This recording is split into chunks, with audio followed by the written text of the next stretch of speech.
Bom, meu amigo torcedor vascaíno, vambora para mais um vídeo, mais um Acorda Vascão aqui no nosso canal do Gigante Vasco. O primeiro vídeo dessa sexta-feira. Sextou, meu amigo vascaíno.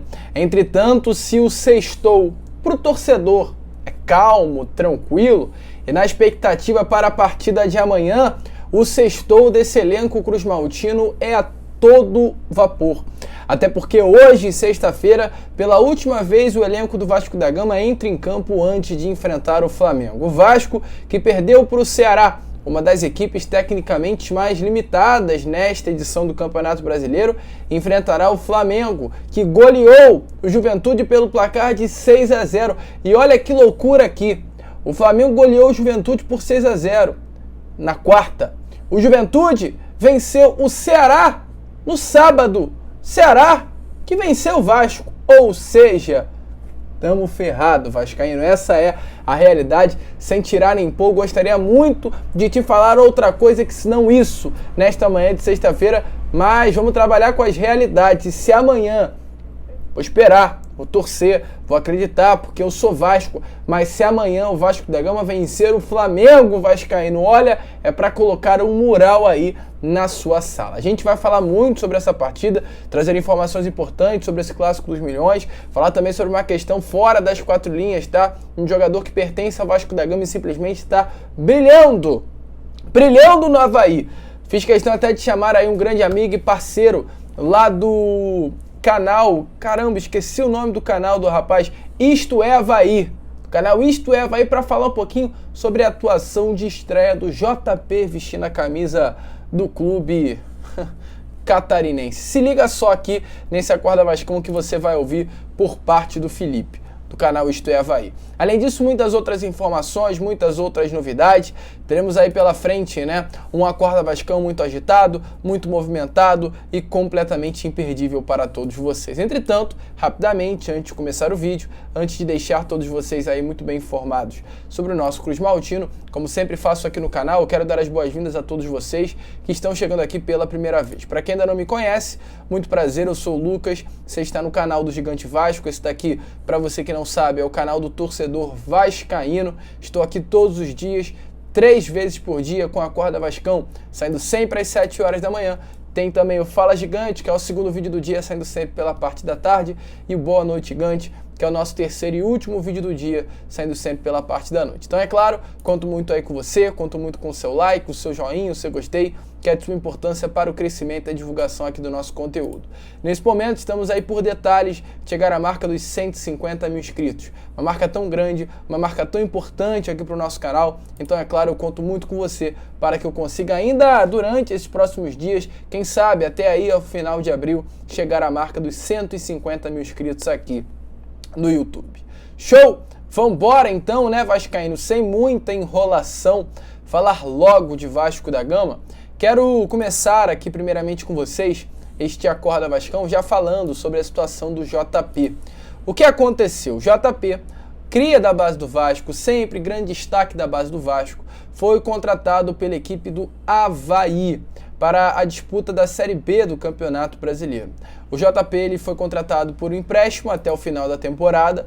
Informações que nós temos é que é um empréstimo sem obrigação de compra, ou seja, o JP vai ter que voltar no final da temporada ao Vasco da Gama. Entretanto, esse empréstimo foi muito questionado por parte da torcida vascaína, porque o Vasco estava liberando um jogador de muita qualidade como o JP, ao invés de deixá-lo aqui no elenco do Vasco para que ele atuasse já no profissional e se tornasse uma peça importante. Não estamos falando de qualquer jogador, estamos falando de um craque. O JP é craque de bola. E aí eu ouço muito dizer, Lucas, eu já ouvi, né, isso. Lucas, poxa, mas a gente não pode apostar na base, esse é o discurso, a gente não pode apostar na base. Aí eu falo para vocês, a gente tem Lucas Zucarella, a gente tem JP, a gente tem Bruno Lopes, a gente tem na base, né, vários jogadores de muita qualidade, a dupla de zaga Lincoln e Luiz Gustavo, a gente tem o Paulinho na lateral direita, a gente tem o JV, que é um baita atacante, que é o nosso centroavante da base. Cara, o Vasco é cercado de grandes jogadores, o próprio GB, tudo na base. E aí eu ouço um discurso de muitos torcedores dizendo que a gente não pode, no caso o Vasco em si como instituição, não pode apostar na base. Eu não consigo entender isso. e aí eu ligo a televisão para assistir os principais campeonatos do mundo e eu vejo os grandes clubes do futebol mundial investindo na sua base. A gente vê hoje, por exemplo, um Barcelona que tem como grande craque, e é realmente fora de nível, né? Um rapaz assim extraordinário, extra série, mas é cria da base do Barcelona, o Lamine Yamal. Um jogador, meu amigo vascaíno, de 17 anos de idade, que é titular da ponta direita do Barcelona e é titular da ponta direita da seleção da Espanha, 17 anos de idade. A gente vê ontem, por exemplo, né, o Manchester City entrando em campo contra o Lyon na fase final da Liga Europa. Um jogo difícil, um jogo duro, um jogo complicado, em que se a gente olha para dentro de campo, a gente vê jogadores jovens se destacando. Por exemplo, meu amigo vascaíno, o Manchester United ele faz um jogo impecável. Eu sei que a gente não está aqui para falar sobre Liga Europa, a gente está aqui para falar de Vasco, mas eu gosto de sempre trazer exemplos de fora. Gosto desse papo assim, bem aberto, né, bem informativo com vocês, sempre tentando deixar um conteúdo bem legal. A gente ontem teve um jogo entre Manchester United e Lyon pela Liga Europa. O Lyon vinha se classificando, o jogo lá na França, né? Foi 3-2 pro Lyon. Aliás, foi 2-2, o jogo foi um empate. E jogando no Old Trafford, na casa do Manchester United, na Inglaterra, o Lyon vinha vencendo o jogo pelo placar de 4-3 até os 118 minutos, até a prorrogação. E exatamente aos 120 minutos, ou seja, no último minuto da prorrogação, um jogador chamado Kobbie Mainoo, ele marcou o gol do empate. Kobbie Mainoo, sabe quantos anos? 19 anos de idade. Então a gente está falando sobre um atleta que veste a camisa do Manchester United, que é um dos maiores clubes do futebol mundial, decide jogo de 19 anos. Estamos citando outro exemplo, que é o exemplo, né, do Lamine Yamal, de 17, que é a ponta direita do Barcelona. A gente está falando de um Endrick que ontem entrou em campo com a camisa do Real Madrid, ou aliás, anteontem, com 18 anos de idade. Então, assim, todos os clubes do mundo, os principais clubes do mundo, eles utilizam a sua base. O Vasco não pode. O Vasco tem o Zuccarello brilhando, mas não, vamos usar o Tietê. Pô, tá de brincadeira, vamos usar o Jean Davi. Pô, tá de zoação com a cara do torcedor vascaíno. Todos os clubes do mundo usam a base. A gente tinha o Flamengo usando o Wesley, usando um volante que eu esqueci o nome. Não vou saber o nome de jogador do rival. Mas o Wesley é da base, cara. O Lohan, que é um grande jogador do Flamengo, é da base. A gente viu o Palmeiras com um zagueiro no ano passado, que era um tal de Vitor Reis, jogando pra caraca, que tá no Manchester City hoje. Titular da base. Estevão, titular da base. Richard Rios, titular da base. Que ele jogou um período na base do Palmeiras. E aí o Vasco não pode, é inacreditável. Para mim é inacreditável, eu não consigo aceitar. O Vasco está jogando fora a sua base. E muito tá, só para te avisar, por conta do treinador, porque o Fábio Carneiro ele foi demitido do Santos por não gostar de utilizar as categorias de base. E aí, meu amigo, você no Santos não usar a base é praticamente você atestar um assinado de demissão. Mas o que eu tô falando com você é sobre o JP, que estreou contra a equipe do Operário no jogo do meio dessa semana pela Série B do Campeonato Brasileiro. E a gente vê um JP que atuou 90 minutos, um JP que deu 2 finalizações, um JP que acertou quase todos os passes, um JP que teve uma pré-assistência, o atleta ele dá um passe e desse passe sai o gol do Avaí. Além disso, ele teve no jogo 3 interceptações, 3 desarmes, 4 bolas recuperadas. Jogadoraço, jogou muito, partidaça. E aí eu fiz questão de entrar em contato com o pessoal lá do Avaí. Porque quando eu abri as redes sociais após a partida do Avaí do Operário, eu tava vendo todo mundo do Avaí rasgando elogios ao JP e eu quis entender. E aí eu convidei o amigo Felipe Leite para me mandar um áudio explicando um pouquinho dessa partida do JP. Se liga só nas palavras do Felipe. Opa, vou mandar um áudio também, que eu acho que é mais fácil. Ele jogou muito, assim, foi disparado, melhor em campo. A gente dá nota, né, para os jogadores, e ele foi eleito ali o melhor, e os membros também do canal, a gente também faz uma votação com eles, e também ganhou. Pô, ele jogou muito bem, assim, deu uma pré-assistência pro gol do Avaí, quase fez um baita de um golaço, assim, até no Instagram, no Shorts, TikTok, nossa, eu gravei ali até o lance. Cara, eu não acho que a contratação tenha sido muito criticada, não. A gente no canal, em geral, gostou, né? Eu particularmente gostei, eu não conhecia muito ele, né? Só mais de nome. Claro, ele jogava no Vasco, e eu vi alguns jogos, sabia quem era, mas eu não tinha uma lembrança tão firme assim, porque ele, pô, jogou pouco, acho que jogou uns 13 jogos. Aí eu vi o jogo completo, assim, achei alguns compactos também, só de participação dele, e até montei um videozinho para botar, para a galera entender mais ou menos como ele jogava. E eu achei ele, pô, bom jogador, consegue girar, jogar de costas, dar lançamento. Claro que ele tem que maturar algumas coisas, né? Ele é, às vezes meio cabação, assim, sabe? Mas jogador jovem, normal. Mas consigo fazer o vídeo para ti, sim. Só me diz para quando que é. As críticas que tiveram é mais pela questão do Avaí pegar emprestado um jogador do Vasco, né? E não usar um da base, que a gente poderia usar um daqui. A gente até usou um guri de 16 anos, do estadual, alguns jogos, ele foi bem. Mas acho que não tem nada a ver, né? O JP tem mais experiência, 19 anos, jogou Série A no Vasco. Então achei uma contratação até válida. Mas eu até posso citar isso no vídeo. Mas geralmente o pessoal daqui gosta, cara. Jogador que joga em time mais de renome aí do eixo Rio-São Paulo. Esse cara, o Love, por exemplo. Ele aqui, porra, a maioria dos jogos se arrasta em campo. Aí ele fez uns golzinhos assim no estadual, Joinville, Marcílio Dias, uns times horríveis aqui. Pô, ele virou rei já, entendeu? Então, eu acho que até tem um efeito contrário, por ele vir do Vasco, o pessoal acaba gostando mais. Meu amigo vascaíno, então, como vocês viram aí, né? Realmente inacreditável ter que ouvir essas palavras por parte de um torcedor do Avaí e pensar, né, que o JP poderia estar aqui no Vasco da Gama com toda certeza nos ajudando.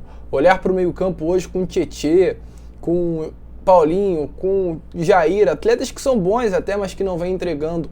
E olhar para um JP que poderia estar aqui nos ajudando é definitivamente muito triste. Entretanto, meu amigo, bola para frente, né? Não tem nem de fato o que fazer. O que resta para o Vasco da Gama é, com esse atual elenco, olhar para frente e mirar o Flamengo. É a única coisa que o técnico Fábio Carille tem a fazer para amanhã. Amanhã é dia de Vasco. Hoje, pela última vez no CT Moacir Barbosa, o elenco vai a campo para se preparar para este grande jogo. O Vasco da Gama, né, que tem pela frente um desafio muito grande, muito importante e muito difícil, que é vencer hoje, e eu não tenho problema nenhum em falar isso, é o nosso rival. Entretanto, eu estou aqui para informar, é hoje a equipe que melhor desempenha no futebol do Brasil, o Flamengo. E o Fábio Carille, ele chega aí, né, para enfrentar o Flamengo sem peças à disposição para formar o time que ele, na cabeça dele, considera o time titular. Há dúvidas, há possíveis desfalques e tudo isso mexe com a cabeça do técnico Cruz Maltino. Como, por exemplo, o problema na zaga.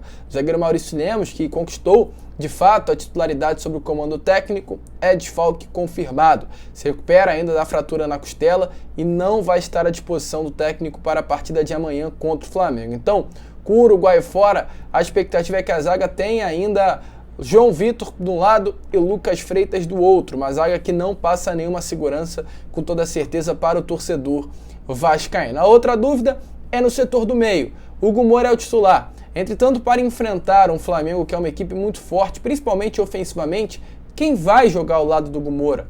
Tietê, que foi titular contra o Sport lá no sábado? Jair ou Paulinho, ambos que jogaram contra o Ceará no meio dessa semana? Como será que o Fábio Carille vai montar esse esquema? Como será que o Fábio Carille vai montar essa dupla de volante para ajudar defensivamente o Vasco contra o melhor sistema ofensivo hoje, que é o do Flamengo, do futebol brasileiro? Jogo difícil pra caramba. O Fábio Carille tem que quebrar a cabeça com relação a isso. E além do setor de meio campo, o setor do ataque não tem nada garantido, a não ser na ponta esquerda, que hoje o Nuno Moreira tomou conta, e do ataque, que é do Pablo Verratti.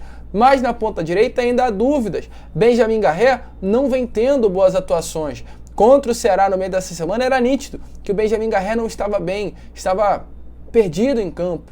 Então é uma dúvida sim para a partida de amanhã contra o Flamengo, se o Garré vai começar como titular. Tem a possibilidade do Adson, que ainda está se recuperando, não está 100%, entretanto sempre quando entra muito bem, de ganhar a posição na ponta direita do Vasco. Há também a possibilidade até do Ryan, que já atuou nas semifinais do Campeonato Carioca contra o próprio Flamengo, ali de ponta direita. Então o Fábio Carille tem muitas dúvidas para montar a escalação titular do Vasco para essa partida de hoje contra o nosso maior rival. Muito pressionado, Fábio Carille chega aí ao 4º confronto contra o Flamengo na temporada, são 3 jogos e 3 derrotas, e a expectativa é que para amanhã o Fábio Carille monte uma estratégia para conseguir vencer esse ferrolho rubro-negro e quebrar, né, esse tabu, esse jejum, sem ganhar desses caras. O vascaíno não aguenta mais jogar no Vasco-Flamengo com esse tabu na mesa. E uma das grandes esperanças, inclusive, é claro, né, meu amigo vascaíno, do técnico Fábio Carille e da torcida do Vasco, é Felipe Coutinho. É se basear nesse grande craque, nesse diferente, para tentar trazer algo novo para o nosso Vasco. Há sim hoje, nesse momento, uma Coutinho dependência, infelizmente. Só para você ter noção, de acordo com estatísticas, dados que o GE disponibilizou, nas últimas partidas, o Felipe Coutinho ele vem sendo uma peça mais do que fundamental. Foi o 4º jogo contra o Ceará no meio dessa semana que o Felipe Coutinho não iniciou como titular da partida. E o aproveitamento do técnico sem Felipe Coutinho nos 4 jogos em que o jogador não esteve presente é de apenas 25%. O Vasco sem Felipe Coutinho, ele tem 1 vitória, 1 empate e 2 derrotas. Todas elas no Campeonato Brasileiro, contra o Ceará nessa última terça e contra o Corinthians lá em São Paulo na Arena Corinthians, né? Além dessas 2 derrotas, tivemos também um empate contra o Sampaio Corrêa, jogo que o Coutinho também não atua, e uma vitória do Vasco contra o Maricá em São Januário. Então o Vasco hoje ele criou essa Coutinho dependência. E se o Vasco tem um aproveitamento de 25% sem o Coutinho, tem um aproveitamento de 62% com o Coutinho. São 8 vitórias, 2 empates e 4 derrotas, sendo que das 4 derrotas, 3 foi para o Flamengo e 1 derrota foi para o Fluminense, onde o próprio Coutinho marca um gol logo no início do jogo. Jogador que foi preservado no meio dessa semana contra o Ceará para exatamente enfrentar o Flamengo amanhã dentro do Maracanã, estando 100%. O Vasco tem uma expectativa muito grande em cima desse jogador. Acredita que o Coutinho possa ser o diferencial no Clássico dos Milhões para trazer essa tão sonhada vitória do torcedor vascaíno. Um jogo importante, um jogo duro. Até o momento, mais de 15 mil ingressos já foram emitidos por parte dos torcedores vascaínos. A expectativa é que haja um Maraca lotado. Entretanto, a grande maioria, infelizmente, será sim dos torcedores rivais. Mais de 25 mil ingressos já foram emitidos e nem todos eles por parte de vascaínos. O setor leste superior ele foi fechado por parte da diretoria do Vasco para enxugar gastos. Essa foi a informação. O Vasco realizou também, para a partida dessa próxima terça-feira contra o Lanús, uma promoção de ingresso no jogo em São Januário, já sabendo que hoje o Vasco da Gama e o seu torcedor não vivem uma lua de mel. A promoção para esse jogo de terça-feira é o seguinte: o Vasco, o torcedor vascaíno, melhor dizendo, né, comprando um ingresso, ele tem mais um ingresso adicional com 50% de desconto para todas as categorias. Então, essa é a situação. Será a compra de um ingresso, ganha um ingresso adicional com 50% de desconto para todas as categorias. Então, é assim, meu amigo, não ganha ingresso, tá? Ganha ganha um desconto no plano de sócio torcedor. Essa é a situação, essa é a condição especial que o Vasco fez aí para tentar levar, melhor dizendo, o torcedor vascaíno, né, para São Januário. É isso, meu amigo, a gente vai ficando por aqui. Esse foi o nosso Acorda Vascão, primeiro vídeo dessa sexta-feira. A gente já está de volta para trazer ainda mais novidades e informação a todos vocês aqui no nosso canal do Gigante Vasco. Vamos que vamos! Curta, compartilhe, se inscreva e, como eu sempre falo aqui, saudações Vasco!